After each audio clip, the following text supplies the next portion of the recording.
Okay, so picture this. There's a new trend in filmmaking. Previously, cinematographers strive to have a good balance of shots. The daytime scenes will be brighter and the nighttime scenes darker, just as you would expect them to be.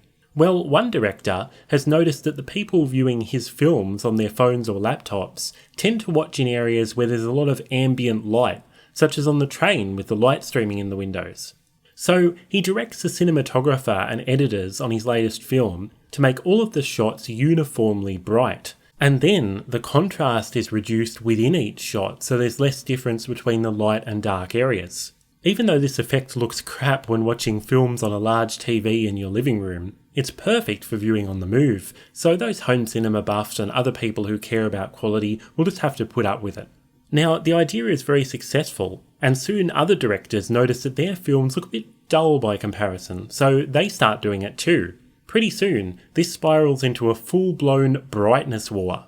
Then, to make matters worse, studios remastering older films decide to give them a bit of a brightness touch-up too, so that they can stand up to the newer films. Of course, the original versions, with their wider dynamic range, are soon removed from all the streaming services, so that the only ones that you can see are the new, brighter remasters. Does this scenario sound a little far-fetched?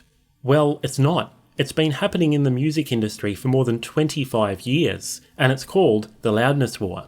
The effect is exactly the same. The dynamic range, or the difference between the quieter and louder sections of a song, is reduced to the point where the entire track is basically just one loud wall of sound. Individual instruments that used to stand out also lose their prominence, for example drum hits.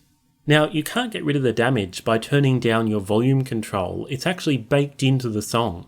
This brickwalling effect is applied to new music, of course, but the record companies also go back and remaster older recordings so that they can compete on loudness. And then, the original dynamic versions vanish from streaming services. Now, your best defense against the loudness war, at least for classic albums, is buying old CDs from the 80s and 90s which haven't undergone the loudness treatment. No, CDs aren't obsolete yet if you care about audio quality. You'll be really surprised at the differences that you hear, and make sure to send this video to your friends who haven't heard about this disappointing trend in recorded music.